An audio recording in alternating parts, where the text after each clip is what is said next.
I think it's undone the American empire in a way that I don't think American empire will be able to bounce back. This is probably the most seismic shift, fundamental shift in regional order that we've seen in the last 30 years or so.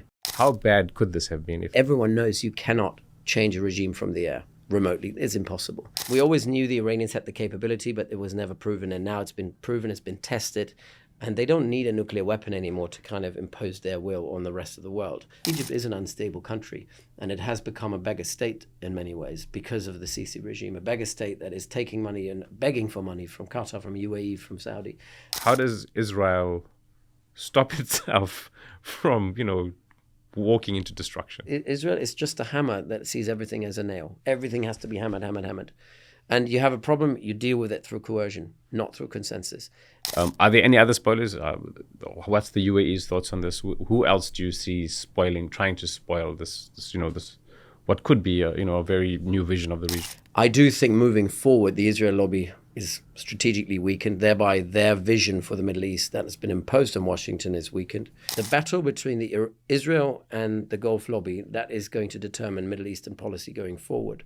And the Gulf lobby, if acting collectively, and as they have now towards the end of this conflict, is more powerful than the Israel lobby, more sustainable, because, as I said, it was built on consensus rather than just transactionalism. I've been to South Africa many times. I find it a very fascinating country. It's beautiful. It is fascinating. But beautiful, but it's also fascinating. It's fascinating. It's unique yes. sociopolitically. So interesting. Yeah. Yes. There's all the tribal element to it, and then there is a class problem to it. There is a ethnic problem, sectarian problem, every sort of problem you can think of. I mean, from a social scientist point of view, no, it's beautiful. No, but also what it's done is, and we like growing up, I didn't realize it, and I didn't realize it for a long time. But it also means that we artistically are very interesting, and from a food perspective, we're very interesting, and we're interesting in so many ways. It's a pretty cool place. Okay, we good? 3, 2, 1. Hi, good day. Welcome to another episode of Unapologetic, and I'm very pleased to have in studio with me again, speaking to him for the 4th time, but in studio for the 3rd time, Andreas Krieg. Welcome to the show. Thanks for having me again. Again, yes, Andreas. And I spoke to you, I said in the elevator we were discussing, and I'm going to say this again, in the elevator we were discussing the fact that you've been here now for your 3rd time. This is our 4th discussion. And when you first came here, it was November last year. We discussed Sudan and the UAE's involvement in Sudan. And then 2 months later, we discussed the Cold War between the UAE and Saudi Arabia. 3 months ago, it was a week into, it was 3 months ago. It was a week or 2 weeks into the US and Israeli attack on Iran. And now there seems to be a very tangible ceasefire in place. And by many analysts' sort of analysis, Israel has strategically been defeated quite systematically in this war. And Iran have come out quite well. And there seems to be, this was always probably going to be the long arc, but there seems to be there's been a catalyst to a shift in regional order. Let's discuss that. Yeah. What's your thoughts? Right, first thing that you said already is this is probably the most seismic shift, fundamental shift in regional order that we've seen in the last 30 years or so. I think it's a continuation of what happened in Iraq in 2003. I think it's undone the American empire in a way that I don't think American empire will be able to bounce back, nor is there a willingness for Washington or the Gulf or the Arab world in general for America to bounce back. And it's now very tangible in a way that there are good reasons now for the US to not wanting to come back to the Middle East. It's not just America first, it's not just MAGA. There are so many quagmires the Americans gotten involved in. The bill is rising in terms of the cost of the war, the perception of this war across the political spectrum in Washington as well. A realization in the Gulf that America is no longer a provider of security, that they're unable to provide. More than that they're a liability, that even the bases that they put there have actually become magnets of attacks rather than deterrents of attacks, which I think is another fundamental problem. The idea that the Gulf already invested trillions of dollars in the United States to keep Trump happy, and then still, despite all of this, we're unable to stop this war from happening. And I think we said a couple of months ago, I said that the neoconservatives won this round of the battle together with the Israel lobby. I think that what we see now for the last 2 months or so is MAGA coming back and the Gulf lobby coming back of saying, look, this can't continue. I do think moving forward, the Israel lobby is strategically weakened. Thereby, their vision for the Middle East that has been imposed on Washington is weakened. Equally, the Gulf lobby is on the rise. Equally, MAGA is on the rise, and their vision for the Middle East moving forward is going to be the dominant one, not just with this administration, but even with the next administration. And so there is a fundamental shift ongoing, and nobody has any answers of where this is going. There was always the idea that we have US hegemony, that the US is a superpower that's able and willing to provide security collectively for everyone in the region, for Israel as much as for the Arab world. That's no longer the case. And nobody really has a plan B. Obviously, Gulf states for probably 15 years or so, at least since the Arab Spring, were quite adamant that they needed to diversify away their security, their ability to sustain their resilience and their ability to basically continue surviving and building prosperity, not just relying on this single source of failure, which has been now the United States.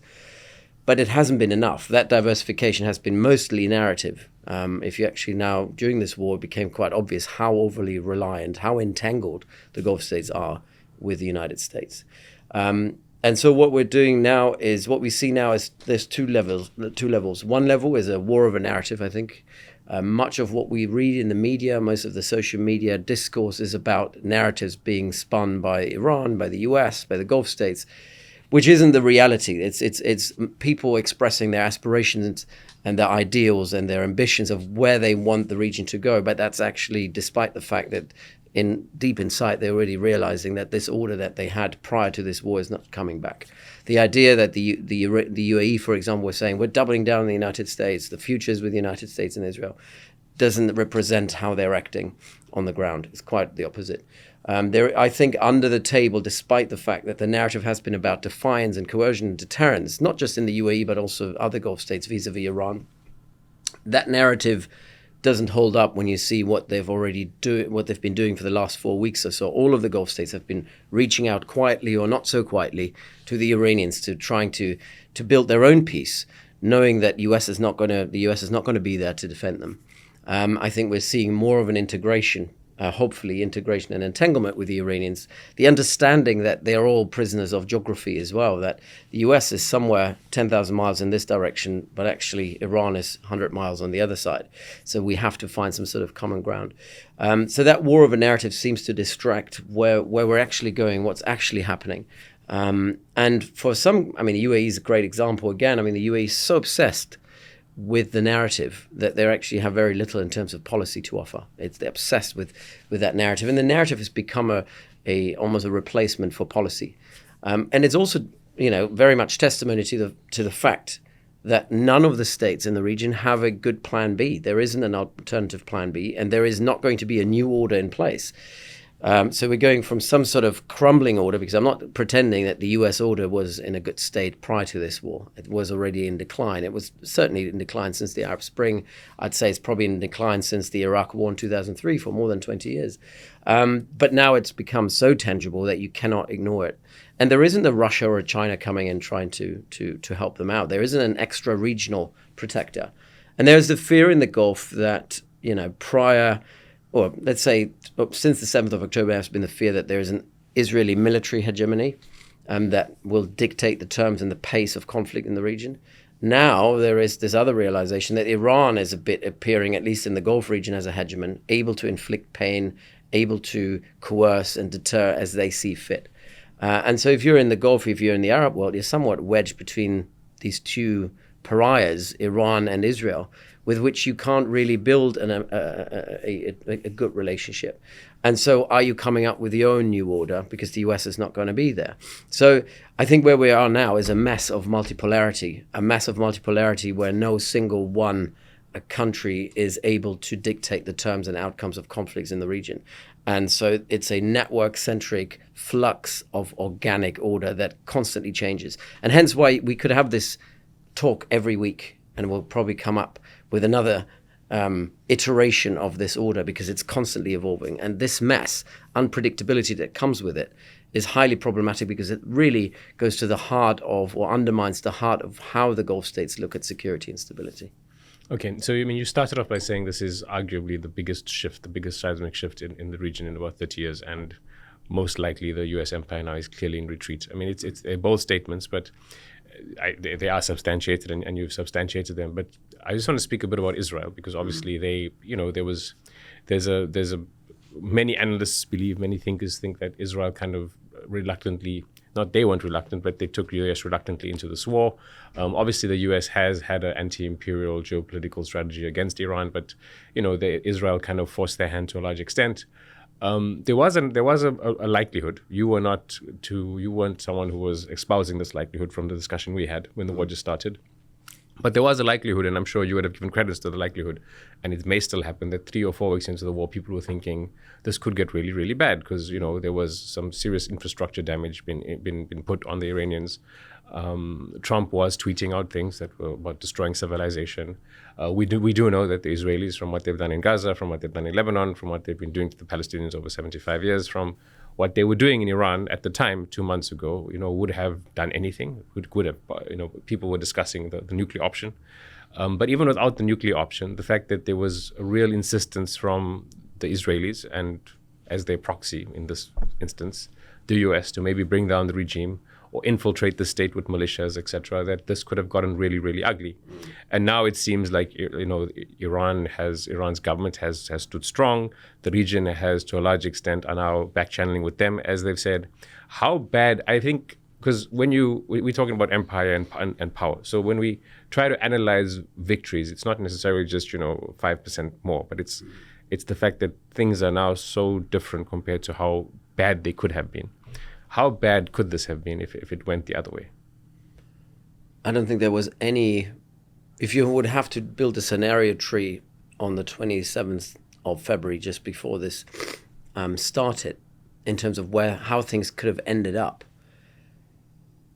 the only way this could have been slightly better for Israel and the neoconservatives is a scenario is a scenario that probably has a probability, or had a probability then, of like 10 to 20% at most. And it would have required a full mobilization of groups, networks within Iran who were protesting already in January.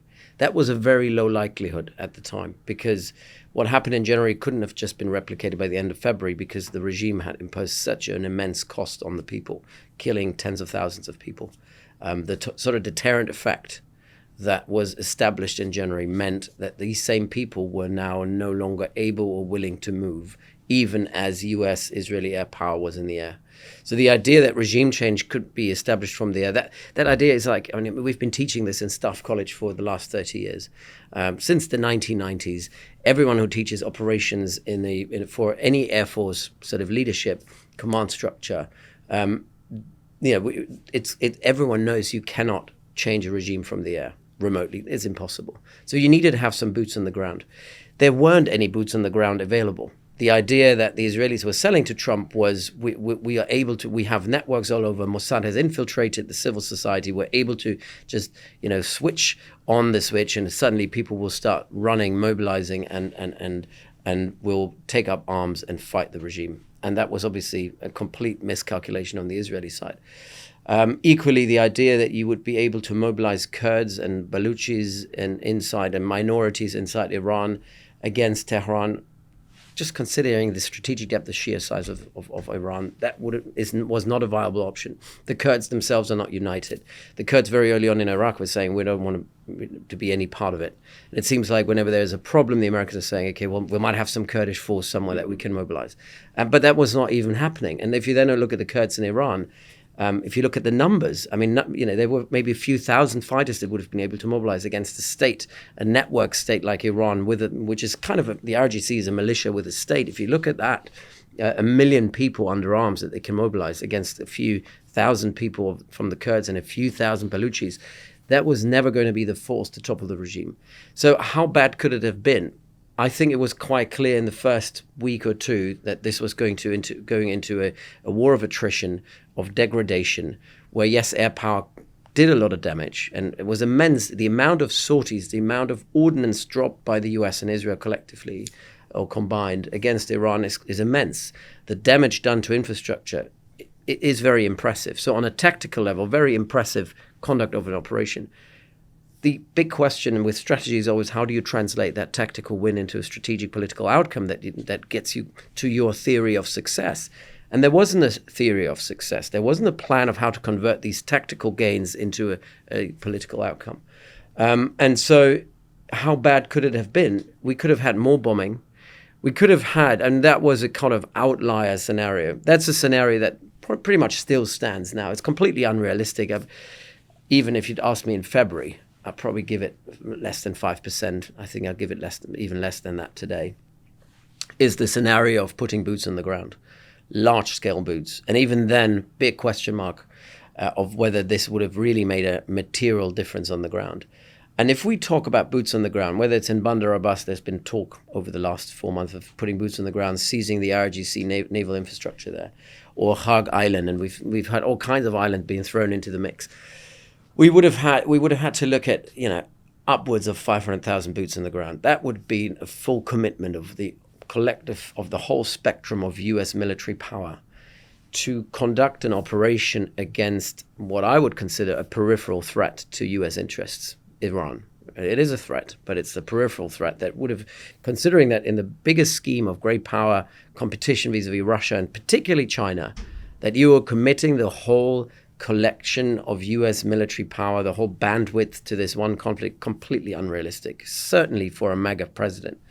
And even then I would have said, even if you're able to take Tehran, this entire IRGC infrastructure is built around insurgency. It would have been a war or an insurgency so much worse than what we experienced in Iraq in 2003 or in Afghanistan.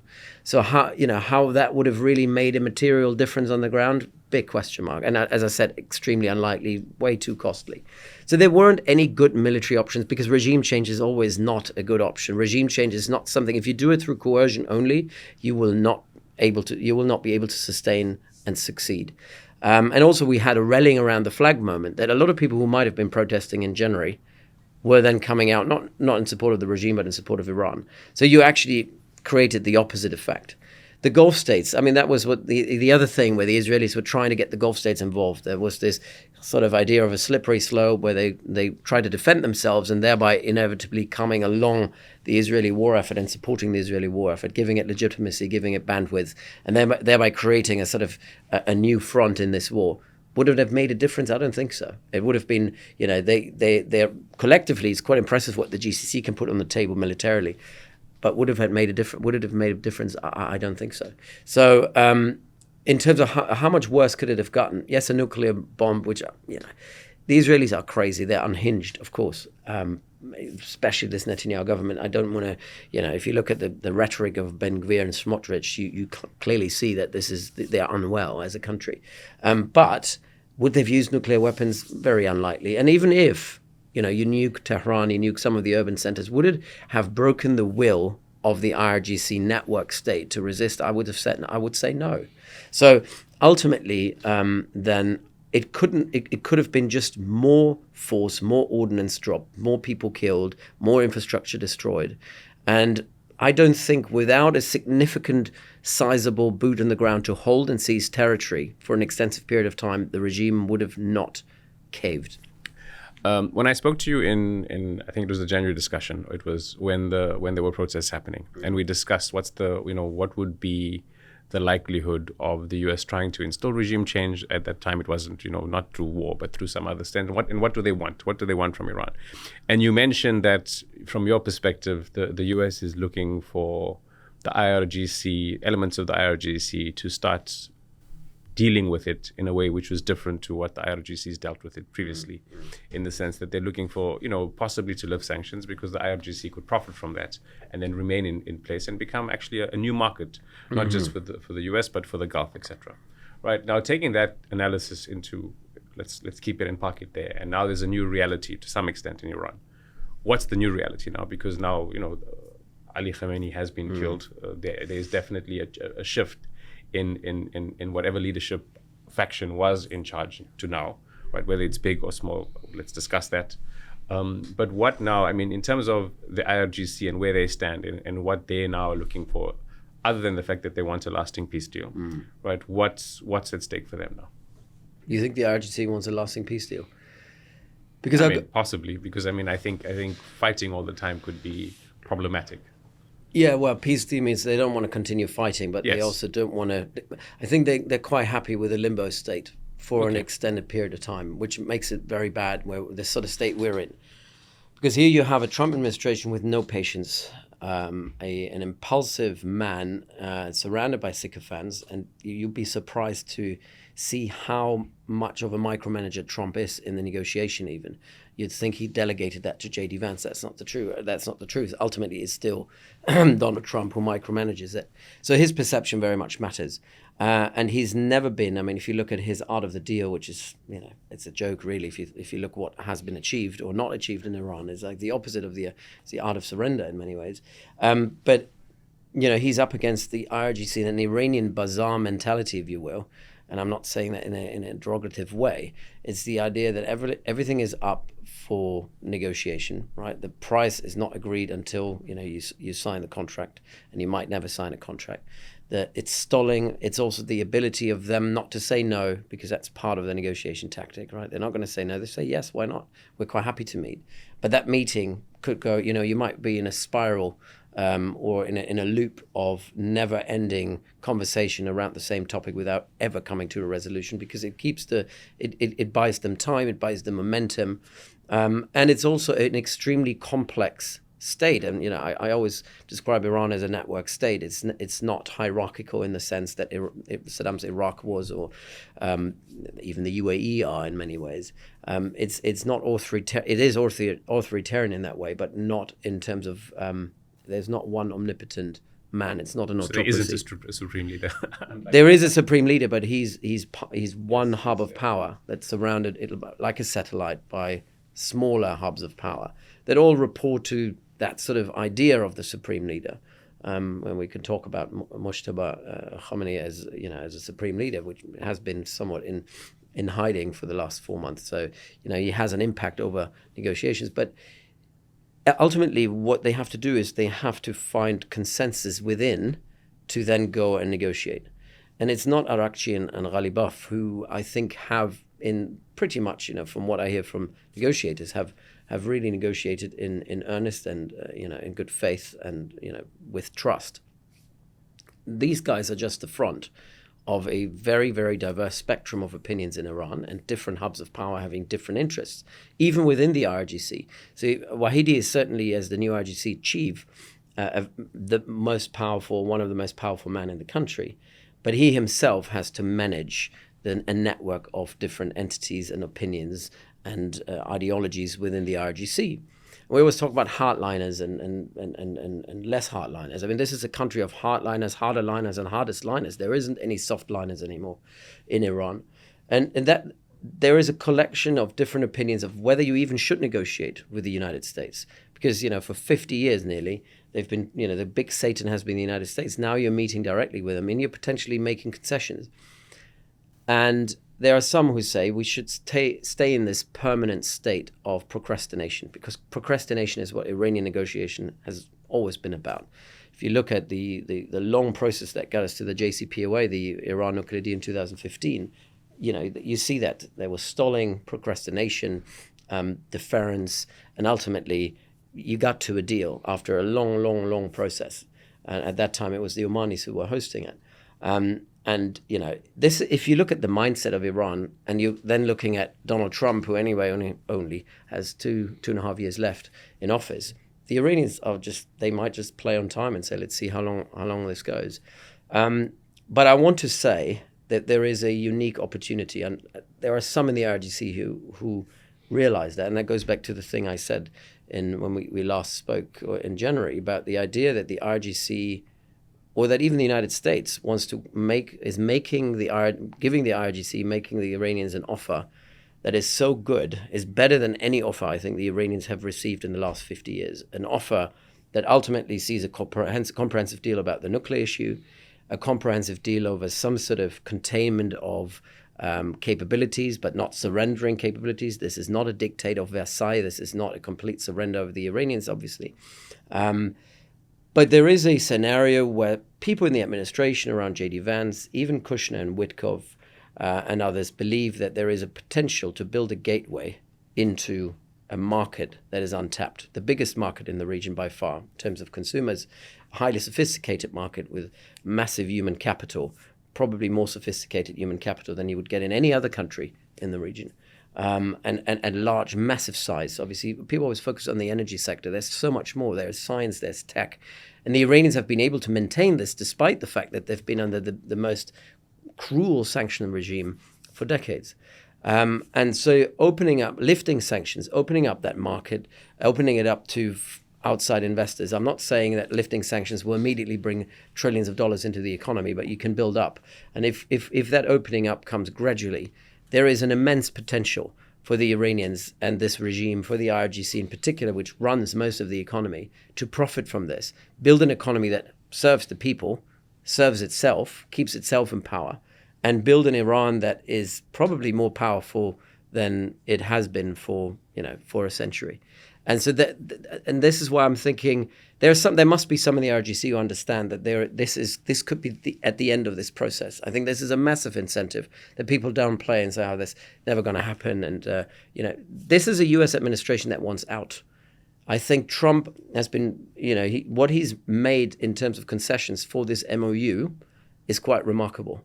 It's all, everyone, the Israelis, but also on the left, people say, "Oh, that's a surrender document."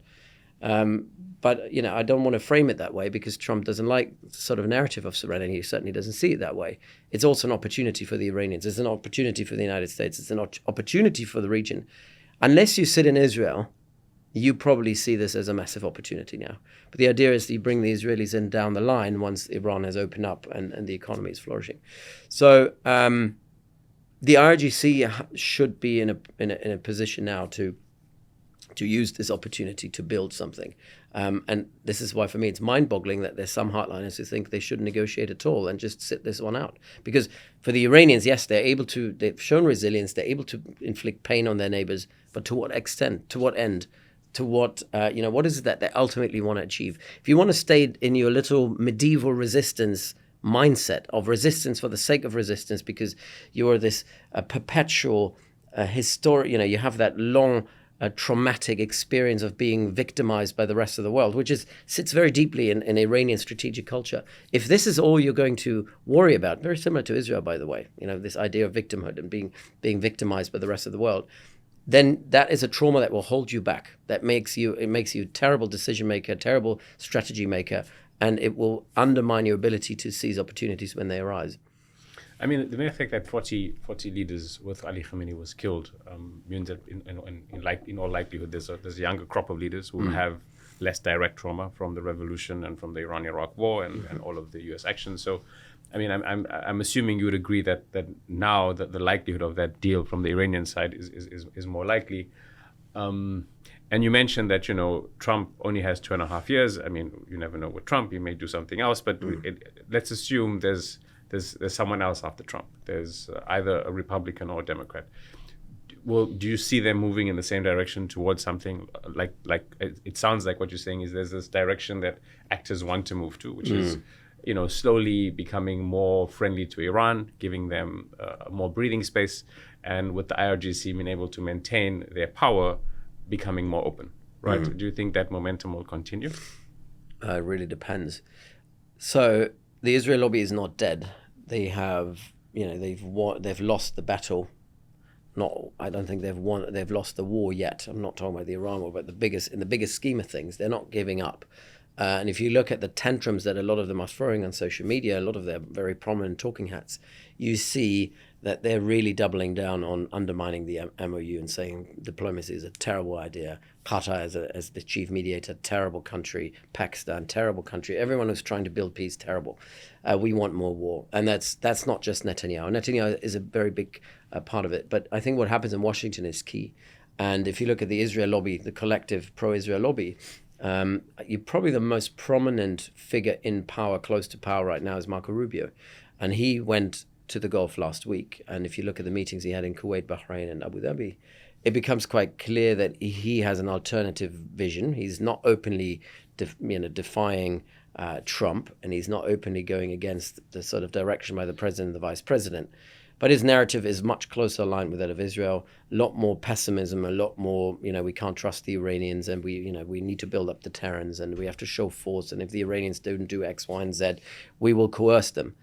He's very, very much the counter player to J.D. Vance. J.D. Vance is probably the most MAGA. He's been very quiet over the first 2-3 months of the war because he was very much opposed to it. He's probably the most genuine America First guy who believes in the sort of stuff that Tucker Carlson and a lot of the very prominent MAGA advocates in the United States are talking about. And he's someone, J.D. Vance, who has really embraced the process. And it's from what I'm hearing from Switzerland, he was, he was in good spirits to say, okay, we want out. And he sees the opportunities that could arise if the Iranians were actually following Ghalibaf and Arakchi. They are just, obviously, as I said, they're just the front of this much more complex regime. If you then look at Marco Rubio, he is someone on the other side of the spectrum. And he's likely, with the way he's putting himself out there and the narratives he's pushing out there, he seems to be positioning himself as a potential candidate for presidency in 2028. And if we have, and it's very unlikely because ultimately it's the vice president who will run. It would be very unusual for Marco Rubio to challenge him. But the pro-Israel lobby has, many things that's been said by some of the prominent talking heads. It's like when J.D. Vance made these remarks about Israel, people were saying, on the pro-Israel lobby, were saying this was the mistake of his lifetime. That's the end of his career. A lot of people said that, basically quite confident that they're able to ruin his reputation. I don't think there's much to J.D. Vance that the Israelis could use to potentially undermine his reputation so badly that he is not going to get a ticket to run. But there is internal friction within that administration.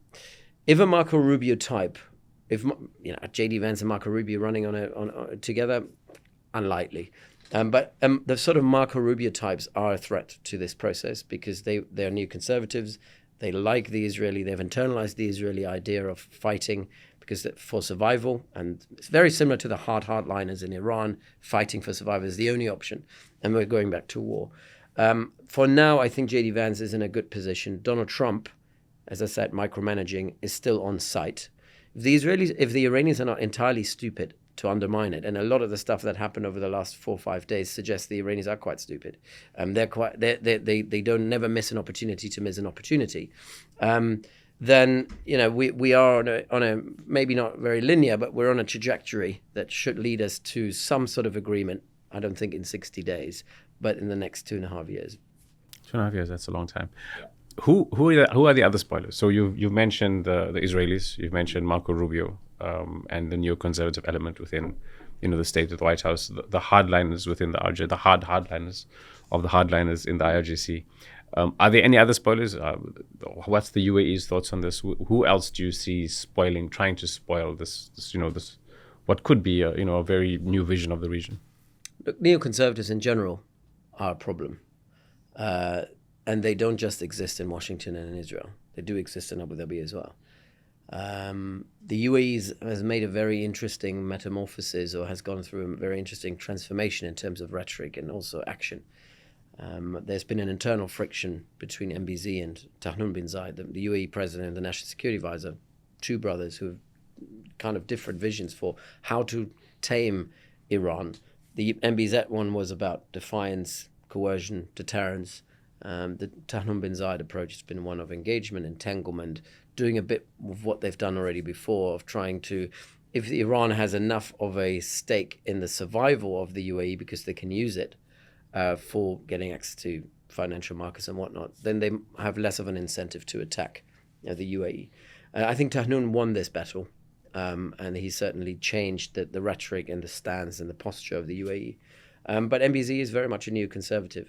I don't think they're in a process of spoiling, but they're just, again, the biggest sort of test for this MOU right now, apart from Lebanon, I think is the Strait of Hormuz. For the Gulf states, certainly is. And what we've seen over the last couple of days. So in Lebanon, I think it's quite clear that the Israelis are the main spoiler. In the Strait of Hormuz, it's the Iranians who are the main spoiler. And there are certain elements within the IRGC who don't want to honor the MOU. We've seen the Omanis trying to establish a southern route of passage through the Strait of Hormuz, through their sovereign waters, which is their right. And the Iranians attacked tankers that were going through that southern route as a form of deterrence, undermining confidence in the market and so on and so forth. That is not in keeping with what was discussed in Switzerland last week. It is very much, and that goes back to the point I made earlier, just because you have Ghalibaf and Arakshi on site, there are elements in the naval component of the IRGC who think it's a bad idea, and that sovereignty in the Strait of Hormuz is not just on paper, but it has to be established, and it has to be established by force if necessary. This sort of coercive approach. That is something that will obviously really gives fuel to MBZ's vision and, New Conservatives there, but also fuels anger in the rest of the GCC. And that is something that I think we shouldn't underestimate.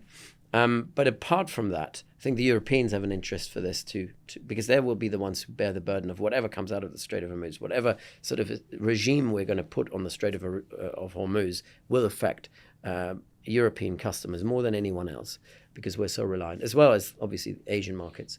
But the Asians have found a way, especially the Chinese, to negotiate and engage the Iranians. The Europeans don't. So again, Europeans have an interest in resolving this issue. Americans have an interest in resolving this issue. It's really Israelis, and in Israel, it's not just some hardliners. I think there is. I think there was a poll last week where people say how many people are in favor of this MOU. I think it was less than 10%. So 90% of people in Israel oppose this MOU. Think it's a bad idea, whether they're liberal or far right or whatever. And so this is not a Bibi Netanyahu issue. And if Netanyahu gets voted out in the end, in the autumn of this year, whoever's going to come next is likely going to continue on that trajectory. So I think Israel is a major problem. Lebanon is a major problem. And then you've got the IRGC elements who are also going to do whatever they think they can get away with, which is quite a lot, as it seems. And so these are the two main spoilers in all of this. Okay, so you mentioned the Strait of Hormuz, and it sounds like it's a deliberate tactic of maybe deliberate's a bit of a weird word, because I do see there's ambiguity behind what's behind the negotiators from Iran's perspective, right?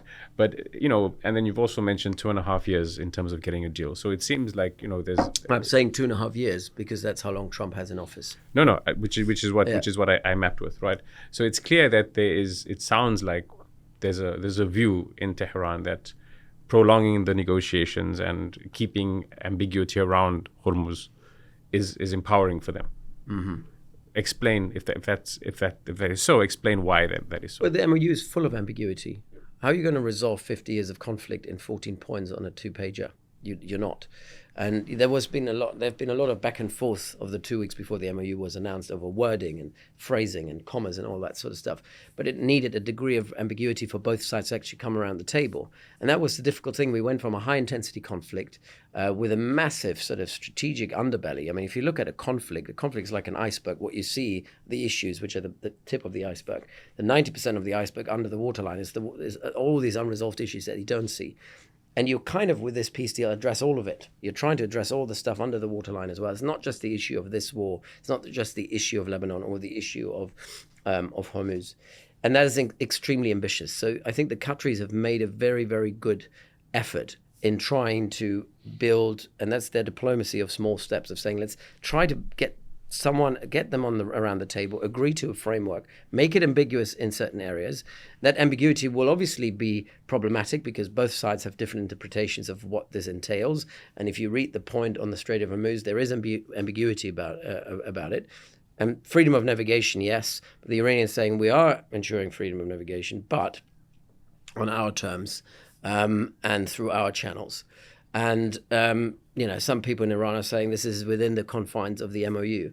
But the Qataris knew that you needed to keep it as broad, as ambiguous, as wide, and then fill it with the gaps with content. And that's where the smaller working groups and deconfliction cells that are now meeting in Doha are coming in, doing it more in secret, with subject matter experts being involved. It's a far more professional way for the Qataris to approach this than what they've done in previous years. The Qataris have made an immense, in terms of capacity building, that what they've built in this diplomatic process has been quite impressive.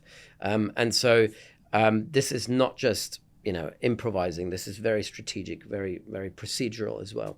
The problem with that ambiguity is that the Iranians knew they were signing up to something that they could fill with content as they see fit.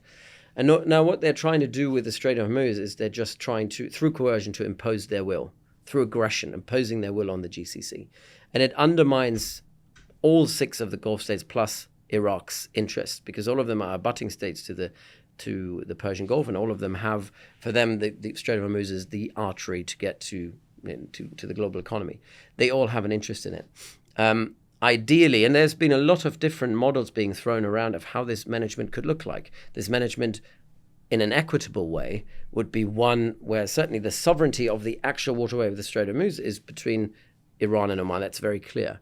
But then as soon as you get out of it, you get into the Gulf of Oman or you're going into the Persian Gulf, you are seeing, you have all these other actors who are also abutting states to it, who have an interest in it and and I think should be stakeholders and should be brought in. And I think there are some in Iran who are entertaining the idea that there might be a sort of Persian, how are they calling it now, Persian Strait of Hormuz management company mechanism, whatever they want to call it, which organizes the actual transit, where they keep the security, they make sure that insurance is there, that that environmental protection is guaranteed, all that sort of stuff. But at the same time, you're also making the other ones stakeholders, because security around this passage involves the Persian Gulf and the Strait of and the Omani and the Gulf of Oman. That means the GCC states, Iraq and Iran, are all stakeholders in that passage, in that waterway, one way or the other. And so a mechanism should involve all of them. And there's some in Iran, there's certainly some in the Gulf, and the Qataris have thought about it as well, of saying let's split the money that's being collected through that mechanism of the Strait of Hormuz, where a lion's share goes to Oman and Iran because they're the stakeholders, but the rest of the fees might be shared across the other 5 GCC countries plus Iraq. That would be something that I think all sides could live with. And there are some in the IRGC who say absolutely not. Sovereignty of the Strait of Hormuz means we dictate the terms. We can close it, and it's basically choke point capability, choke point power. They want to use this as a choke point, and they will use aggression to enforce their will to do that. And we've seen it. And I wouldn't be surprised if they didn't get a green light from the very top last week of firing onto that tanker. That is likely, because that's something we've seen in this war as well, delegation to the tactical level, where on the tactical level, IRGC commanders have quite a lot of autonomy to make decisions as they see fit.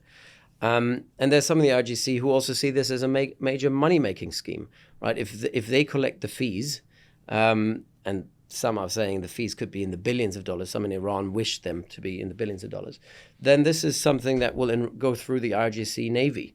They will collect it, and they might give some of it back to the central pot in Tehran, but a lot of the rest will stay in their own pockets. So for them, it's everything is a scheme. But I would also say, and this becomes clear if you look at how the mediation have progressed over that issue, is that the Iranians themselves, for them, it's not just about money. It's also about ego. It's about prestige, status. They want to be accredited as the main stakeholders, as the sovereign right holders over the passage of the Strait of Hormuz. It's not just collecting the fee or a toll, whatever you want to call it. It's saying we are the boss and we can impose our will.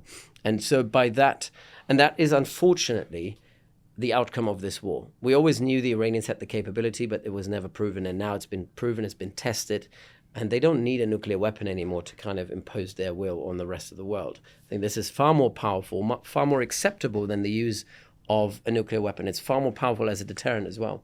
And so the IRGC doesn't want to surrender it. But once it becomes a treaty, it becomes less legitimate. And so before this is formalized, they're really trying to test the boundaries. And the GCC ultimately will be the ones determining in what direction it goes and whether the negotiation will allow them to do this.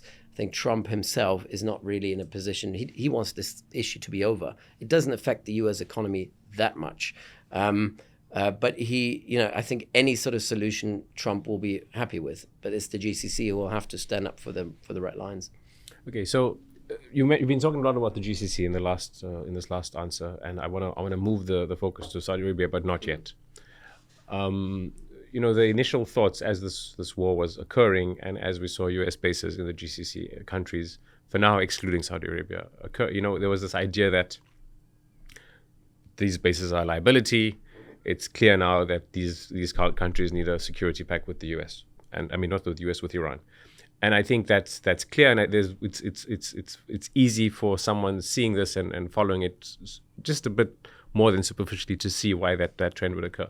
From what you're saying, at the same time, specifically with the Qataris and Omanis, while that's there's been deeper entrenchment in terms of negotiating with the U.S. And sort of they've always been, the Qataris have always had diplomacy and diplomatic ties with multiple people, but now in order to ensure that they can still deal with Iran, they still need their own insurance, and the U.S. is obviously insurance for that. And it sounds like Qatar is deepening its relationship with the U.S. because of the negotiations. We see this and we say, okay, so now they need a security pact with the Iranians and other countries, and that's true. But as they move towards Iran, they need counterbalances, obviously, and it may be diplomatic channels or something else. Tell us how that kind of works. Realizing that the U.S. is not reliable in the mid to long term doesn't mean you can just throw them out in the short term. And different Gulf states have different approaches to this. The US is probably the closest ally or partner that the US has in this part of the world, in the Gulf. Most reliable, less antagonistic, because, you have episodes where the Saudis defying US demands, and you had UAE, there are episodes where the UAE do their own thing against US interests, whether it's in vis-a-vis China or Russia, or even in Africa, in Saudi as well. With OPEC, they've done things that defy, and the US. I think Qatar under Tamim has never defied America in any way. So in many ways, some people are saying, the Qataris have put all their eggs in the US basket. They're almost acting like the 51st state. As a force multiplier. But as a force multiplier for the US, arguably still the only superpower, at least the most powerful country in the world at the moment, despite everything. And so, and they can't act in the Middle East without Qatar. They couldn't have done anything in Gaza or with Iran, in Afghanistan, and so on and so forth. And being that sort of force multiplier gives the Qataris immense leverage in Washington, and immense leverage, obviously, also in the region. Because if you look at Oman and Qatar, that's actually quite interesting. Both of them have a relationship with Iran. The Omanis for a very long time. Omanis have been dealing with the Persians for hundreds of years. They have a long history of fighting them, but also a long history of negotiating with them. What the Omanis are lacking, though, is the intimacy and the networks in Washington that the Qataris have. And so the Qataris are able to use that leverage to also get something in mediation or negotiating with local powers, because they have the US as a force multiplier in the background. And when I'm talking about force multiplier, it's not about the military power at all. I actually don't think Al Udeid in any way plays a role in this, because this is about the diplomatic lever of power. It's about network power. Network power doesn't rely on the military. And I would also say that the Qataris have probably not much to gain from having Al Udeid at this point. I think their networks and entanglement, their interdependence with regional and it seems like the US doesn't have much to gain from having Al Udeid. No, I think yes, I think they do, because it's an aircraft carrier, in many ways. You still, because what you can do from Israel is very limited as opposed to what you can do in Qatar. But if you want to do something from Qatar, you also need to be able to use that base. And the Qataris have basically on multiple occasions now said no, because it doesn't serve our national interest. And so it's a negotiation tool. But ultimately, the Qataris have built that network power that they can use with other local, state and non-state actors, and can use it then vis-a-vis the US. And also they've elevated the Qataris to immense power even in Europe. I mean, the Europeans are a third party to all of this, but they have a vested interest in Strait of Hormuz, a vested interest into deconflicting with Iran, and they're calling the Qataris, because the Qataris are able to also, have influence over the United States in a way that no one else has. And it's not through lobbying, it's not through coercion, it's not transactional sort of leverage. Because people always say, oh, Qatar and Israel, they're the same, aren't they? Because they both have influence over Washington. The influence that the Israelis are using is coercive, it's transactional, it's through payment, accommodation, or through coercion. The Qatari approach is actually not financial lobbying. It's basically saying, look, we can offer you certain means of statecraft, and we're willing to do it for you. it's consensual. And building consensus is, certainly is influence, but it's far more robust than a coercive approach to lobbying. It's something that is, it doesn't work against your inner feeling. It's something that kind of, is not in conflict with your own views. And so that's what the Qataris have established in this context. It makes them secure, but it's not bulletproof, as we've seen in this war. Qatar was attacked. The attack on Al Udeid, whether the train was owned by a US company or not, doesn't really matter. I mean, it took out a massive amount of money. And Qatar is also suffering from not being able to use the Strait of Hormuz. I mean, they're very much victimized in this conflict as well. But there is something about strategic culture in Qatar where the Qataris have an approach of not holding grudges, being pragmatic, and obviously still being such a small community that is so well endowed that despite the economic damage, the Qataris actually were able to sail through this with a few budgetary cuts here and there, but they didn't have to liquidate massive funds. So it gives them a luxury and breathing space to do things and think outside the box that, for example, Bahrain doesn't have or Kuwait doesn't have, and in many ways even Oman doesn't have. And hence why the Qatari case is a very unique one, because they are indispensable. And that's what they always wanted as a small state. They wanted to be seen as indispensable within the greater concert of international affairs. And they very much achieved this with this conflict as well. Okay, so Saudi Arabia.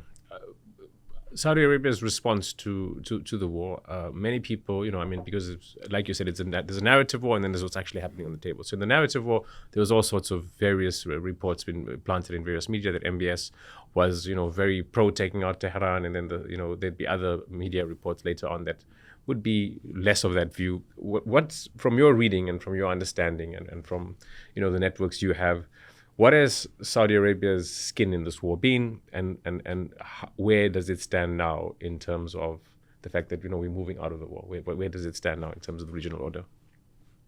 So going to the point, I think this was information that was leaked by pro-Israel outlets and journalists in February, where someone allegedly said in Washington, I remember it was Khalid bin Salman on one occasion, I think, the brother of Mohammed bin Salman and kind of the strategic mastermind in Washington, who allegedly said, we want them to take the regime out. I think what he actually said, for people I know who've been at the event, he said something along the lines of, if they go to war, they have to finish the job. We don't want them to start the war and then just pull out, which is kind of what happened in many ways, and leaving the whole situation dangling. But on no occasion from my networks in Saudi Arabia, on no occasions anyone in Saudi said, well, let's go in and let's fight them. I think that even in Abu Dhabi, despite all the defiance, strategically speaking, it makes no sense. This war doesn't serve the Gulf. It doesn't serve their energy interest or their prosperity interest or their Agenda 2030, whatever. So Saudis didn't want the war. They were not less victimized than everyone else. They might in some ways have benefited from the war as well, because they become indispensable for the smaller abutting states around the Persian Gulf, because Saudi Arabia can bypass the Strait of Hormuz. They have now pipelines that allow them to basically pump their oil into Jeddah and then trade it through the Bab al-Mandab. With the Bab al-Mandab as well, it's quite clear that the Houthis, they were able to contain the Houthis via Oman, via paying salaries in Sana'a and Yemen. So Saudi was somewhat better off than others. And they've also shown in that competition with the UAE that they are kind of a logistics hub. Their networks and their supply chains are more resilient, more robust than those of the UAE, because of where the UAE is. And Saudi Arabia has strategic depth just in terms of the sheer size of geography. And so in many ways for Saudi Arabia, that was a way to also show, look, we are a very profitable market, and we're a resilient market, and we can attract foreign investment. And I think a lot of logisticians who would have bet on the UAE prior to this war are now betting on Saudi Arabia. And so that's probably a positive for the Saudis. But ultimately, conflict is not in Saudi's interest at all.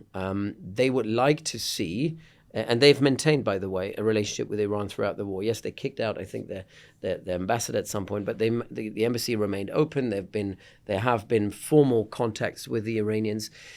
The problem with Saudi Arabia right now is a degree of strategic drift. So, speaking to senior Gulfis from Qatar, Kuwait, also Bahrain, and even from Oman, they're all saying we want Saudi to take a lead. We want them to lead on this. We recognize that they are the big brother. And even if we at times we do our own thing as smaller states, the larger regional brother is Saudi Arabia. They're the leader of the Gulf. And a lot of the countries want the Saudis to take a lead on it, and everyone else will plug in to whatever the Saudis are doing. The problem is, from the Saudis, there's very little happening at the moment in terms of a clear agenda. They're saying we want entanglement. We want, we want engagement with the Iranians. We are all prisoners of geography. But they're not very agile.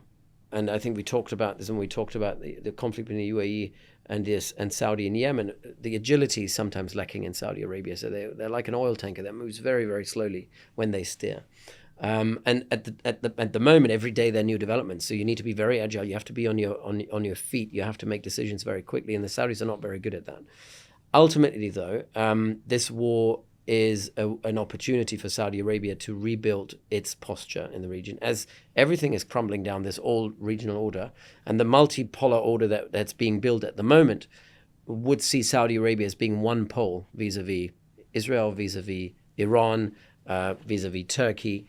And the Arab Gulf states want Saudi Arabia to play that role. And Saudi Arabia is willing to take it on, but they're not coming to terms with the fact of coming up with a strategy of actually how to do it. So the Qataris, again, being a force multiplier in all of this. The Qataris have received the legitimacy very early on from the Saudis and the endorsement from the Saudis to lead on this. And there's trust in Riyadh now, in Doha's capabilities to do what's in Saudi interests.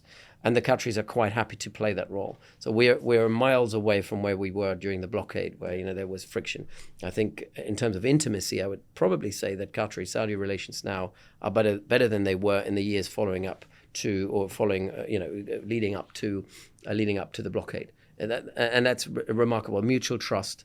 And the Qataris is very happy to empower the Saudis as well, of saying, okay, we're small, they're big. Very different to the UAE, who will still say, we're not small, we're a middle power, we're competing with the Saudis as another middle power. And there's a bit of this cognitive dissonance in Abu Dhabi that doesn't exist in the other Gulf states. So they're quite happy for Saudi to take the lead, but they need Saudi to come and lead, actually, rather than waiting and seeing and being risk averse. I mean, there's a lot of risk aversion in the Saudi approach. What is a positive? I think now is the Riyadh approach of saying we need a collective, outside of the US-Iranian MOU negotiation process, we need to have a Gulf-Iranian rapprochement. We need to maybe come up with a framework that includes Iran, which is something the Iranians have been pushing for years and years. Obviously, more moderate people who are no longer in power, nowhere to be seen, like Zarif, who used to be the former foreign minister of Iran, has made that case. I think that's something that is a positive. I think that's the only way out of this quagmire. But also at the same time, there are grievances in the Gulf because they've been victimized. There have been massive billions of damage caused as well. And the Iranians saying, we want money, we want compensation from Iran. From the Gulf states, and the Gulf states are saying we actually want compensation from Iran for the damage that was done. So it's not just, again, a switch and a single summit and everything is back to normal. I think it will take years and years and years to rebuild that trust. But the Saudis are willing to lead. And why do they want Saudi to lead on this? Is because the choice that you have as an Arab state, as an Arab Gulf state, is you've got two pariahs, Iran and Israel. And they have two competing visions. One is UAE is Iran-centric, the other one is Israel-centric. And Saudi Arabia doesn't want to be in either of these. So there is an interest for Arab Gulf states, for Arab states in general, to build a new Saudi-led, Arab-led counterpole to these two competing visions, which is one that also involves and taps into Pakistan. It involves building a relationship with Turkey. That I think that it's a Saudi vision. They haven't filled it with any content, but that's sort of what they're propagating. That's where the narrative is going, and that's where thinking in Riyadh is going as well. I think that is a very, very positive thing that ultimately I think even the UAE will have to understand. Tahnoun bin Zayed certainly understands it, but even MBZ will ultimately understand that the idea of an Israeli-UAE alignment is an illusion. There is no Abrahamic coalition or Abrahamic vision for the region, because Israel has shown that despite some tactical, in many ways they're a bull in a china shop. That approach of being able to destroy something, having that destructive power alone is not enough to build an order. Order requires obviously a bit of coercion, but mostly has to be built around consensus, legitimacy. Israel has none of that. And I think from a UAE point of view, they're realizing actually, yes, getting something from Israel is great, getting some tech, getting some defense capability is great. But ultimately, it cannot build an order that people will plug into. And if you're in Jordan, if you're in Egypt, if you're in Turkey, if you're in Pakistan, that's not the order you want. But you also don't want the axis of resistance Iranian order, because that's a terrible order as well. It's built around Shiism. So if you're in Saudi Arabia, ideologically a competitor, non-state actors, empowering non-state actors, the axis of resistance is again something that very much undermines the understanding of sovereignty in Saudi Arabia. So you wouldn't endorse that either. And so the Saudis again have a unique moment. Like I said earlier, the Iranians have a unique moment to build something and establish their power. But the Saudis have an equally unique moment to lead on an Arab-Sunni coalition where others are willing to support, to kind of build, for MBS to kind of build a future posture for himself, which is built on consensus rather than coercion, which kind of in many ways takes him out of where he was in 2015 to 2018 when he killed, Khashoggi or all these other sort of impulsive decisions like the war in Yemen, the blockade on Qatar, all that stuff that really tarnished his reputation early on. This is a way for him to bounce back and say, look, I can lead on this. But we haven't seen anything tangible at the moment. Okay, so you brought up Turkey and Pakistan, and you brought up sort of now there's been a security pact with Turkey, Pakistan, and Saudi Arabia, and the other big player in the region would be Egypt. Egypt, is kind of now is almost I wouldn't say a state of Saudi Arabia, but it's aligned largely to Saudi Arabia, but it still has its own foreign policy to some extent. How do you see that sort of becoming more entrenched? It sounds like there's natural drift towards that, but do you see, because I mean, things are moving so quickly in this region, right? When I first spoke to you in November, we talked about Sudan, and yes, it wasn't sustainable that the UAE's networked disruption and chaos and genocide in Sudan was going to continue, but at the time, continuing. Exactly, it is continuing, right? So things don't change. There are definitely still remnants of prior sort of the status quo in the region. So where's that relationship? But also, is that naturally gonna leave or open the gates towards a Turkey, Saudi Arabia, Pakistan, Iran relationship? There's going to be a relationship. So that multipolar order is one that is multipolar and built on interdependence in all directions, horizontal, vertical. There's probably not a vertical. Everything is horizontal, yes. Because no one is a hegemon. No one is dictating the terms. Even if the Iranians are trying to do it, there are limits to what Iran can do outside of its immediate vicinity. So obviously, if you sit in the Arab Gulf states, that you're the direct geographic vicinity of Iran, and you can be victimized. But you move out further away from it, even in the western part of Saudi Arabia, you're out of that direct vicinity where I think Iran will struggle to impose its will. So if Iran really wants to be part of an interactive, integral part to this order, they will have to reach out as well on horizontal terms. And Saudi Arabia is not likely going to be a key connector in all of that. And we talked about that network building capability of the UAE, which is built around non-state actors. It's what I call the axis of secessionists. That axis is still there, and it's still breathing. The UAE, despite them being victimized, despite the fact that they're unable to attract capital, the ability, looking at Dubai's economy struggling, despite all of this, money, weapons, material support to the RSF keeps on flying, and it keeps on going, and it keeps going from the UAE to Sudan, despite everything. They're still acting very much in Libya, where the UAE are still in the driver's seat. Somalia movement. In Yemen, the SDC is still where it is in many ways, in terms of they maintain their networks on the ground. They're able to cause a lot of disruption to the Saudi effort. They're able to mobilize quite a lot of people and grievances in the south.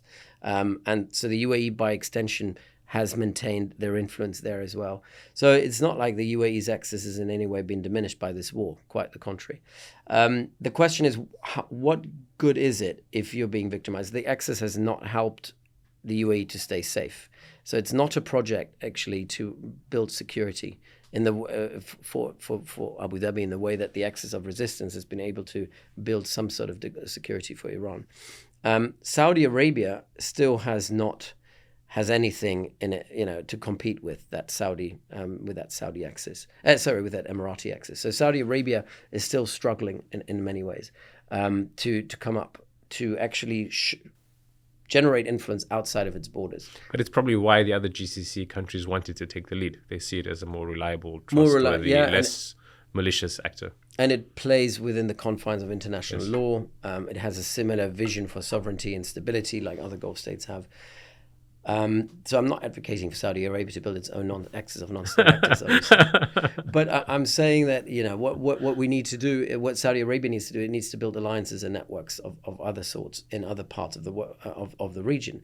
Yemen for them is their own home turf, and hence why they're so invested in it. But in terms of expeditionary capability, Saudi Arabia doesn't have a tradition of expeditionary statecraft outside of its borders, exception being Afghanistan in the 1980s. But it's in Syria as well, Saudi's playing some role, but there's another issue that we need to bear in mind is Saudi Arabia has economic issues. There isn't that much money in the coffers at the moment that could go around to help with development and building, even in Lebanon, the sort of financial interdependence that is required to build state building, nation building. It requires money that Saudi doesn't have, is unwilling to spend outside of the kingdom.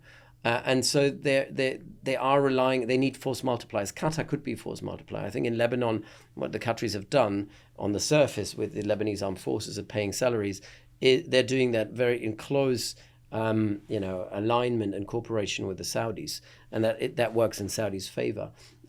What they're doing in terms of energy in Syria, again, the Qataris are in that space. And you'd asked me 10 years ago or 8 years ago, I would have said, yeah, that's competitive. Saudi is competing with Qatar, Qatar competing with Saudi. That's no longer the case. The Qataris are quite happy to do and to deconflict with the Saudis and find ways to do things that serve Saudi interests as well. Because it makes Qatar relevant, right? Qatar again being that little agile player that can consume power and also elevate itself by becoming a force multiplier to others. When you look at Egypt as well, Saudi isn't the big player that they could be. I mean, yes, there's money going into Egypt, but it's going from Saudi reluctantly because they know it's a black hole. Money going into Egypt sort of evaporates in this immensely corrupt regime of Sisi. One white elephant being built next to the other, which doesn't really serve national interest. It serves regime interest. And obviously, Egypt is an unstable country, and it has become a beggar state in many ways because of the Sisi regime, a beggar state that is taking money and begging for money from Qatar, from UAE, from Saudi. The fact that Sisi had to make a visit to Abu Dhabi to say, look, here, we're sending you some airplanes to defend the UAE, is because the UAE is the main debtor to and guarantor, financial guarantor of Egypt, despite the fact that the Egyptians are also taking money from everyone else. That is not usually a foundation to become a powerful country because you're actually beholden to someone else. And it doesn't matter that you have 100 million people. Egypt is still the most populous country in the Arab world, but they're just unable to kind of build their own strategy autonomously. So there's no sovereignty really in terms of Egyptian decision making, and this is why the center of gravity has really pivoted away from other parts like Egypt to the Gulf. This is where the power is. Probably Israel is the only counterpole to that. Because you look at Iran and the GCC, they are clearly the main players in the region, plus Israel, which is not in the Gulf. But the Gulf is where the center of gravity is in terms of power. Okay, Iraq, Iraq, like you say, there was a very small chance, maybe you put at 5% or less than 10%, that there could have been a lot of instability in Iran. That would have devastated Iraq. Mm-hmm. Iraq is already devastated. That is true, devastated further. Right, where is Iraq in all of this? Because obviously it's very close to Iran. It needs to be very close to Iran. It is overrun still with remnants of its own war and the war with Syria, the war in Syria rather. Just what's the status of Iraq right now? No, how does this war impact the wrapping up of the war? I think this, and we're seeing this.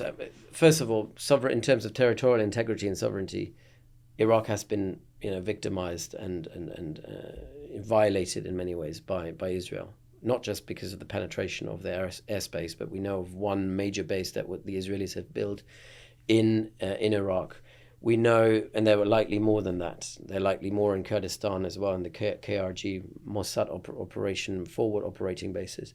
So, and the same has been done by the Iranians. So in many ways, the ground zero for this war between Israel and Iran has shifted very much to Iraq. How does that happen, though? I mean, before you continue, how do you as a government build another base in another country covertly? Well, it's hard, right? There's a lot of empty areas, empty space in Iraq, and it's certainly not Israeli trucks or planes or whatever going over there. This is done with Israel through the US and US power, and the US have bases in all of these countries. They have networks, logisticians in all of the countries, and whether it's from Jordan or from Kuwait or from Iraq itself, they can bring stuff into the country. And we've also seen this in this war is the way that the US has disregarded the sovereignty of their partners, the way that they've used the GCC states as staging grounds to fire missiles, for example, from Kuwait or Bahrain into Iran, despite the fact that both the Bahrainis and the Kuwaitis have said don't do it. The fact that they've been flying material into GCC countries, including Kuwait, without getting a green light from the host state, shows that there's a massive disrespect from Washington and the way that they deal almost in a colonial way with these local countries who invest trillions of dollars in the US, who are extremely influential.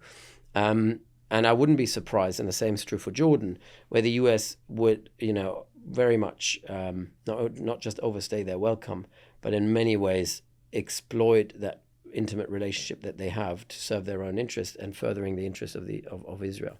That in itself is unheard of, and no way that Israel could have done it on its own. It does it via the United States, especially in terms of material power, getting it in there, getting the jamming, also intelligence-wise, creating counterintelligence to kind of undermine the ability to be detected. All of that required U.S. help. So the Israelis have built their bases in Iraq, and the Iranians have had their bases in Iraq for a long time. And I think the PMUs, or PMF, whatever you call them, the Hashd al-Shabi, these Iranian-aligned networks of non-state actors who are kind of semi-integrated into the Iraqi state, they are the main part of the axis of resistance that is still very much alive and kicking, and haven't been degraded, have been empowered in terms of their ideology and legitimacy in many ways, have now new capabilities, not as close as Hezbollah to Israel, but still equally fairly close. And this is why the Israelis have now redirected their focus on Iraq, saying the next war might be, and has already started, against proxies and the axis of resistance in Iraq. And equally, the Iranians know that this is a great staging ground in terms of their campfire strategy of delegating the burden of conflict as far away from their own borders into a neighboring country, which is now Iraq. And then you look at how much fire has been gone into Kuwait and Saudi Arabia from Iraq, quite a lot actually. So the Iranians have used their bases or their proxies in Iraq to do that.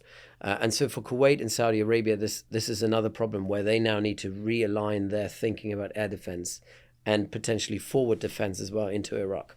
And in all of that, Iraqi sovereignty is being violated. You have a new prime minister now who is, at least on the surface, seems to be not Iran aligned.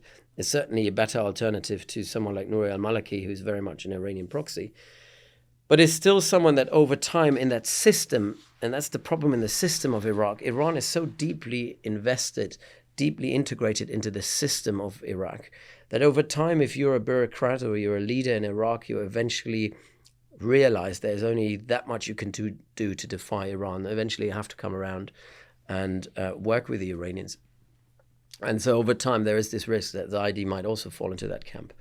Then there is some in Saudi are a bit suspicious of Zaidi because he obviously was a businessman. He's been, most businessmen have had dealings through the UAE, because that's the hub where things happen. And so there have been some allegations on social media of him being maybe too close to the Emiratis. I don't see any of that.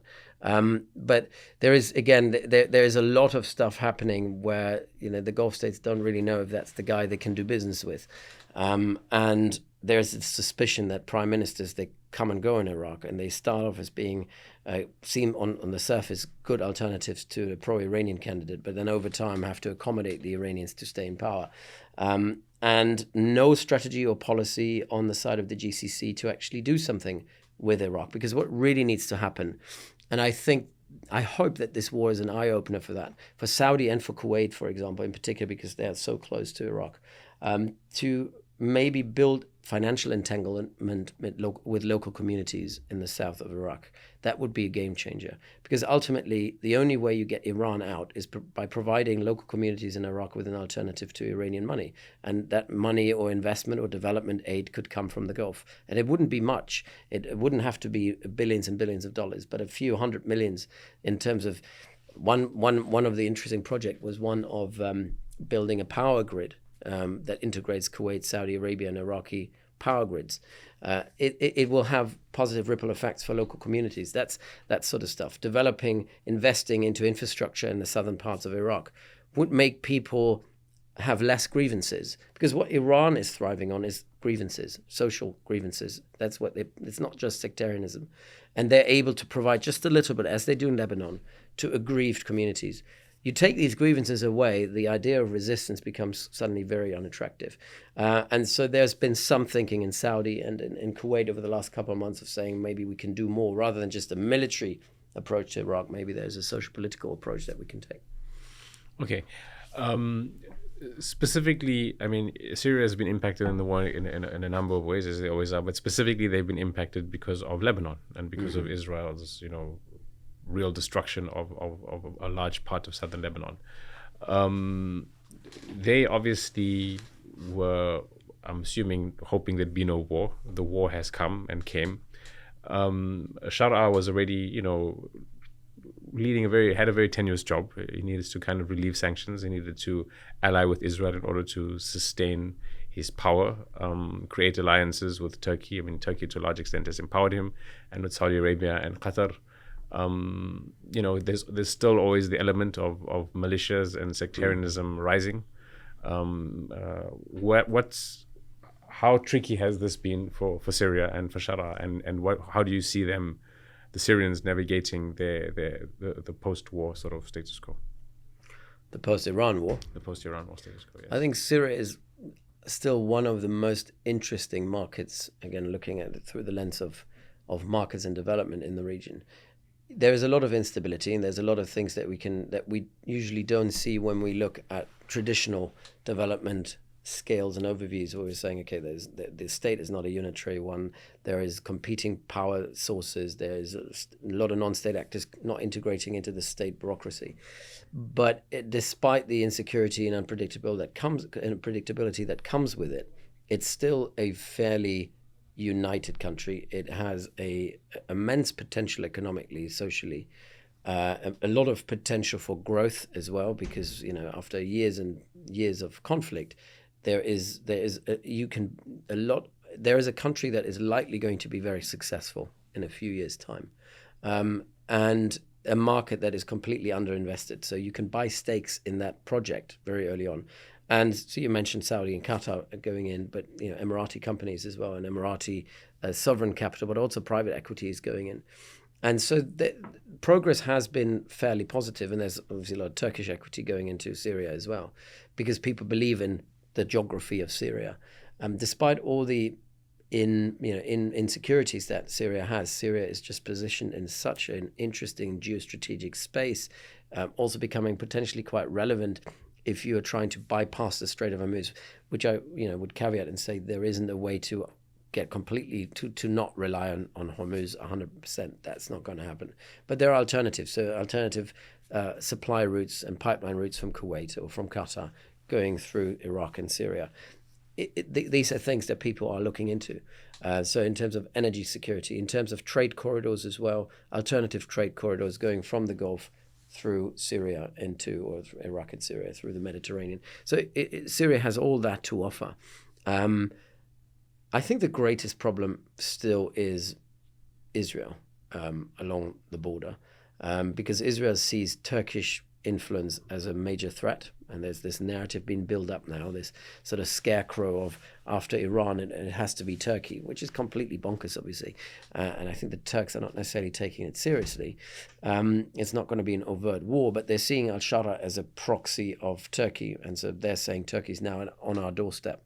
And that sort of, scarecrow of the Muslim Brotherhood, Turkey, is now right on our doorstep.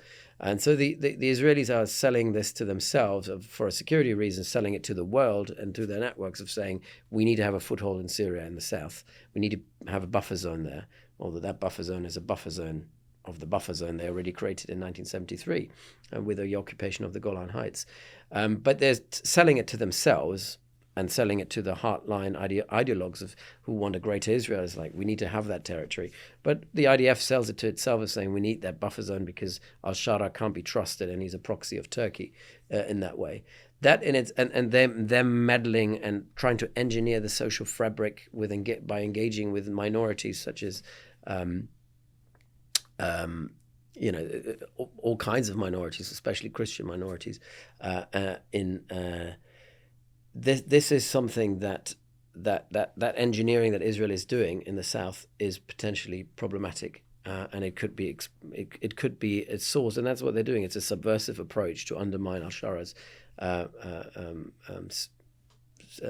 sort of statehood presidency and legitimacy domestically as well.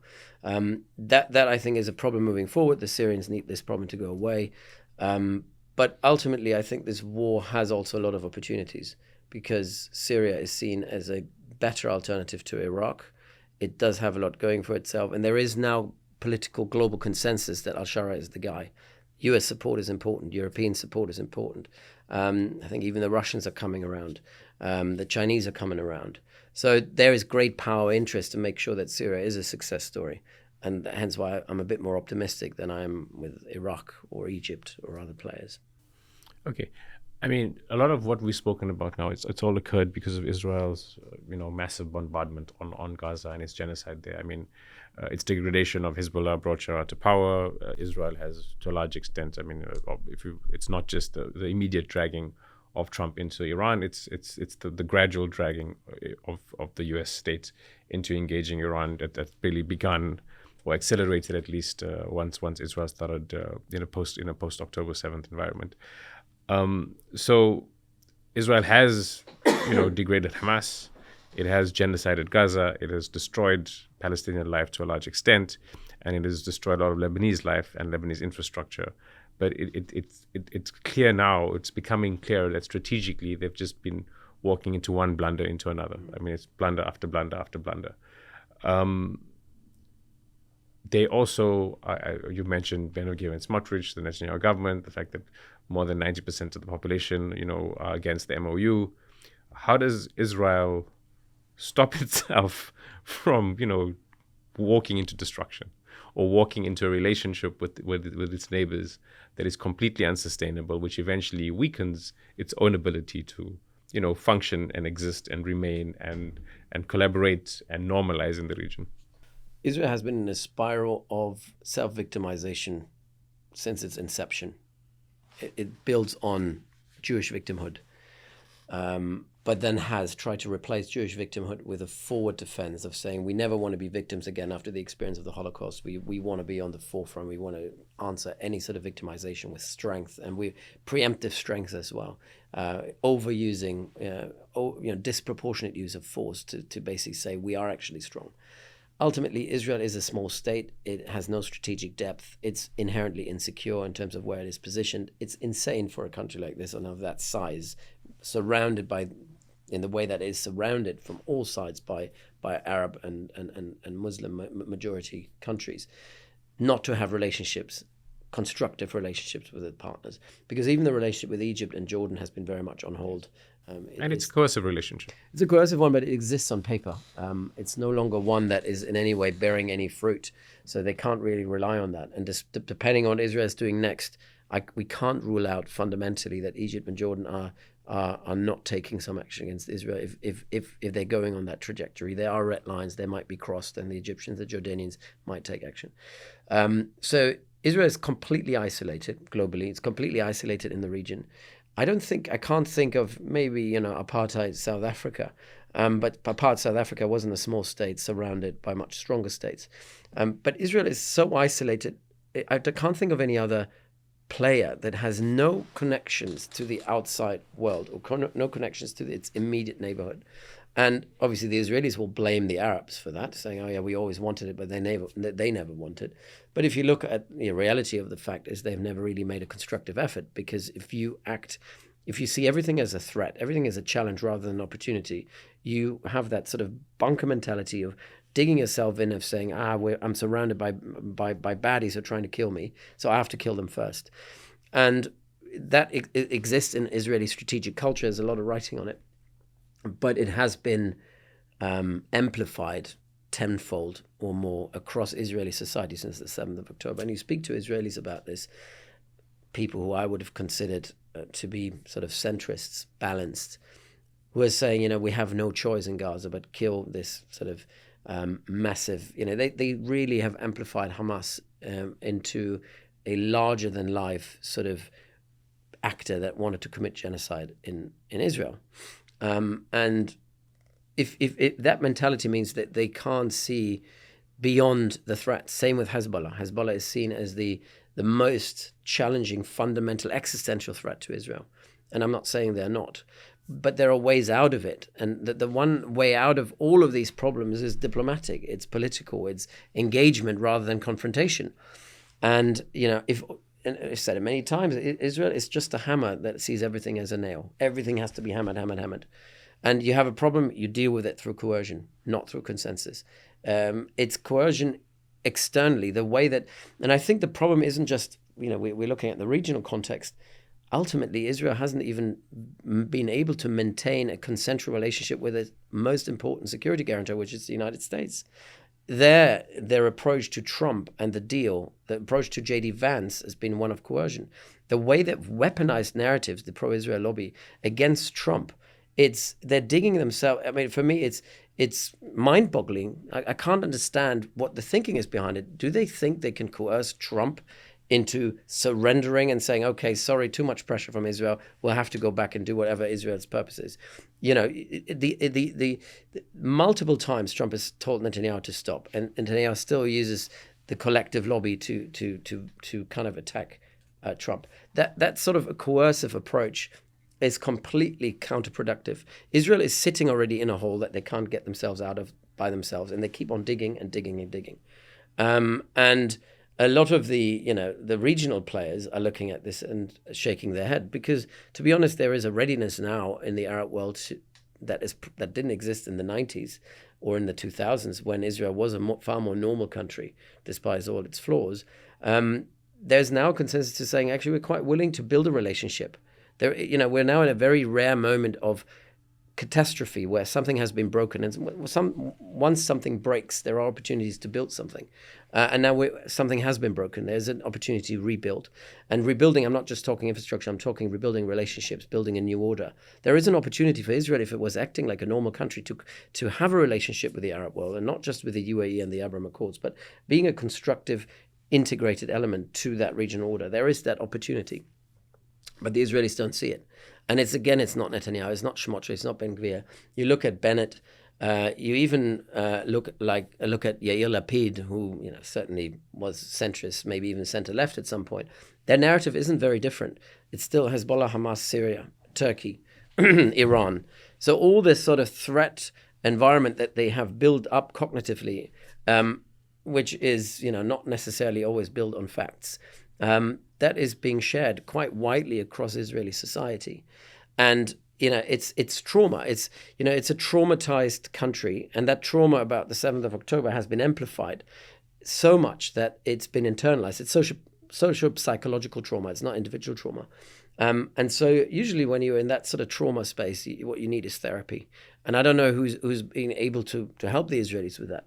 You see the way that they write, the pro-Israel lobby is writing about, they can't understand how others see things differently. They can't understand how the Western world sees things differently, how the Americans see Israeli behavior as counterproductive, how the Europeans see Israeli behavior as counterproductive. And I think what broke the camel's back was really this attack on Iran. For many in Europe, many of those people who have traditionally sided with Israel have said enough is enough. They said, okay, that you killed 50,000 children in Gaza, that was bad, but we didn't care that much. But when it came to their tangible trading interests, money, prosperity, because we in Europe are the ones suffering the most from Strait of Hormuz, energy crisis, cost of living, that was enough. And so a lot of the people who used to be quite aligned with Israel have now gone back and said this it's absolutely unacceptable. And Israel has lost goodwill across the political spectrum in the West, in Europe, in the United States. I think that's far more problematic than what they've destroyed in the region itself. So here is a country that is teeny tiny, relies, almost the entire power is underwritten by outside powers like the United States. And instead of rebuilding that, they're doubling down and destroying it and digging themselves an ever deeper hole. And that in itself is a trajectory that I think Israel will not emerge from. If you then look at the Palestinian issue, again, I'm not even looking at it from the Palestinians' point of view. It's just common sense. You're occupying ever more territory. You're creating more grievances in a community, in the Palestinian community. You're taking away land, livelihood, ever more than you already have done in an already, the Palestinian very traumatized community itself. And what you do by doing that, you absorb more burden, social-political burden, counterinsurgency burden onto yourself at a time when you're already being pressured from the outside because you basically have violated the sovereignty of I think it's now 8 different countries over the last 3 years. And then internally, you have a demographic problem where ever smaller amount of people have to control an ever bigger territory and an ever bigger amount of people. The disproportionate burden on Israel is just increasing. And you're doing that without having an off-ramp because you're saying, okay, 2-state solution is dead. We'll have a 1-state solution. You want to have a 1-state solution where the vast majority, where the demographics suggest that over the years, there will be far more Muslims, Arabs, Christians in your territory than Jews. If you look at the demographics, occupying that territory and internalizing that territory into Israel proper is completely against your interest. And there is no force of coercion, no automated self-shooting robotic system that can keep that apartheid oppression of Palestinians alive. It just makes no sense. I'm leaving all the ethics out of it. So Israel, in the trajectory that Israel is going, economically, socially, demographically, and then there are all these internal frictions within Israel. And as soon as the war is calming down a little bit, they're rallying around the flag that you might have experienced over the last 3 years, which is the longest war in Israel's history. That rallying around the flag of this very diverse, even Jewish country might all fall apart. If I look at the trajectory of Israel, it's not a country that might exist in the same way it exists today in the next 20 or 30 years. And there's a lot of people in the Arab world who are now looking at it and saying, actually, why should we normalize just to score some short-term credits with Trump when really the country in itself, Israel, is not normal. It has to normalize first. And it's potentially digging itself a hole that it can't come out of. And it might actually, that problem of Israel might solve itself because it's self-destructive. It's not one that is sustainable in any way. Okay. Final question, and it's related to the one I've just had with you. You've mentioned that, when 20,000, I think you said 15,000, but when it's upwards of 20,000 Palestinian children were killed. I said 50. You said 50. Yeah, we don't know. I don't know. We don't know. I mean, it could well be 50, but official reports of 21,000, I think, children being killed. Couldn't perturb the Europeans and parts of the U.S. state, but closing Hormuz did. It was when the genocide in Gaza began, there was this criticism and there was this rallying call to be like, why? Iran could have closed Hormuz then. Arab countries could have stopped pumping oil. There's many deterrents they could have put in place. Now, they also will probably, I'm sure they did not contemplate that, but they have their own reasons, cowardice, concern, fear, suspicion, to why they didn't. But the fact that now Iran has pulled the lever of Hormuz, do you not think that now shows them retrospectively that actually there's a lot of economic power that this bloc, either as one bloc, Iranians and the Arab states, or individually, do have to have a coercive power on the way states conduct themselves in the region. Absolutely. I don't think this war is a... There's a lot of hatred towards the Gulf states on social media or in the public domain from other Arabs and other Muslims of saying, they've just stood by idly when Gaza happened. They stood by idly when Iran happened. And they haven't. They just are not necessarily aware of the levers they have and how to pull them. More could have been done, I think, using the energy lever themselves. But let's just look at GCC in Iran as well, because there is this distorted image of saying the GCC has no choice, but they need to acquiesce to Iran, and thereby giving up, they become vassal states of Iran. That's not true.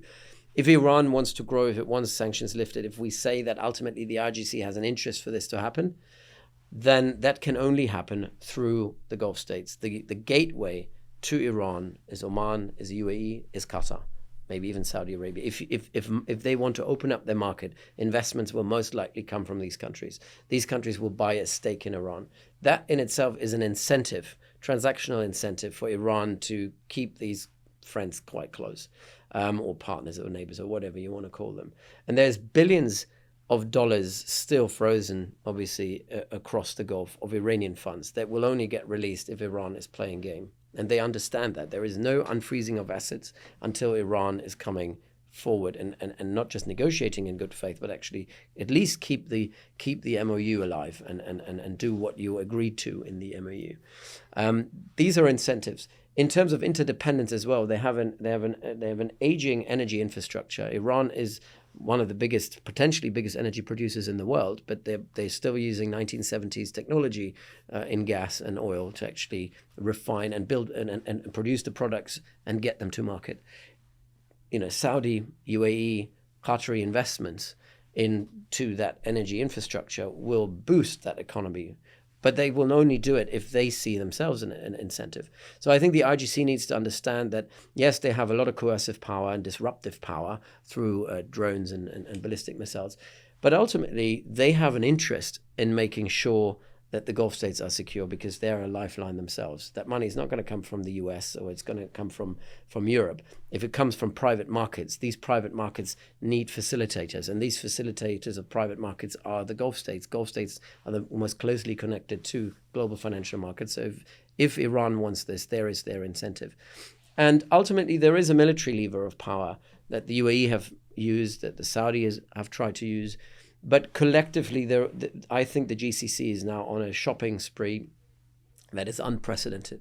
Unprecedented in a way of diversification, not just buying American products, but European products and Korean products and Ukrainian products, but also going out building joint ventures. You've got SAMI in Saudi Arabia, you've got Edge in the UAE, you've got in Qatar the Bazan Group, which are sovereign holding companies that with sovereign equity that buy stakes and sometimes up entire businesses in the West in order to secure the defense supply chain that these countries constitute.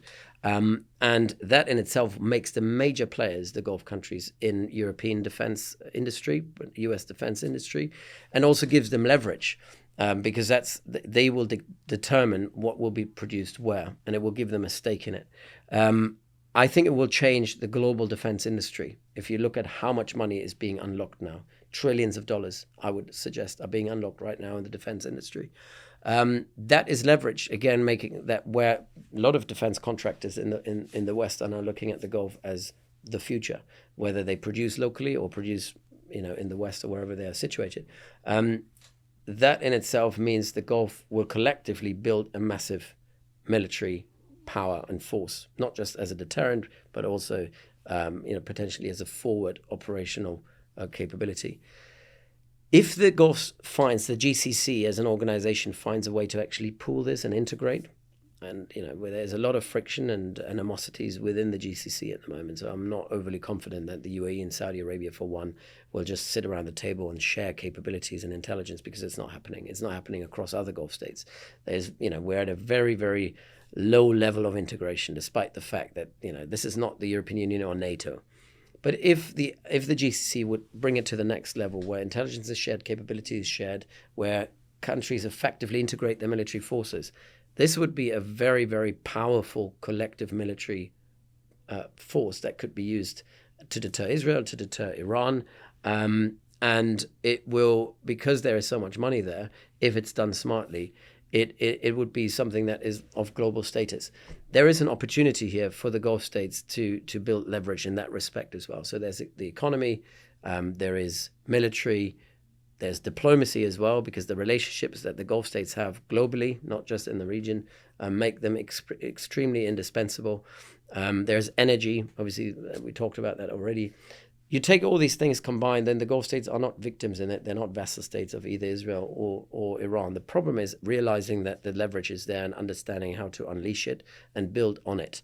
And I do think the only way this can be done is if they do it collectively rather than every country for their own. The UAE on their own will remain a small state aspiring to be a middle power. Kuwait is a small state. Oman is a small state. Qatar is a small state. Saudi might be more of a middle power, but on their own, they're powerless. It's when they pool their power and they work together that they can have leverage. They also need to know how to use it. And I think that's, again, where the Gulf states have not done enough. If you think that they pledged $3.6 trillion in the United States, and where that money's come from, we can we can break it apart and we realize it's probably already money spent. Some of the money will never be spent. These are all MOUs, but we're still talking about trillions of dollars. That leverage, if that Gulf leverage had been used effectively on Trump and his sort of extremely corrupt group of friends around him, the Gulf states would have had more leverage early on to have impact on markets, but also directly impact Trump. They can change policy. And this goes back to what we said earlier. The battle between Israel and the Gulf lobby, that is going to determine Middle Eastern policy going forward. And the Gulf lobby, if acting collectively, and as they have now towards the end of this conflict, is more powerful than the Israel lobby, more sustainable, because, as I said, it was built on consensus rather than just transactionalism. You take this together, the Gulf could, if they realize, become the player that will determine how the US will move and do things and do business in the region. And it doesn't have to be to the detriment of Israel. I don't think the Gulf states are holding grudges. This is not the 1970s or 1960s where Gulfies are still thinking we need to wipe Israel off the map. I think that's not how people look at it. They're quite pragmatic about it. And if Israel was pragmatic, as it might have been in the 1990s, then there could be some sort of normalization. I just don't see it happening. And Israel needs to come to terms with the fact that the Gulf lobby is there to stay, and it's certainly far more powerful than they think it is. Andreas Krieg, thank you so much for your time. Thank you. Always a pleasure speaking with you. Great pleasure.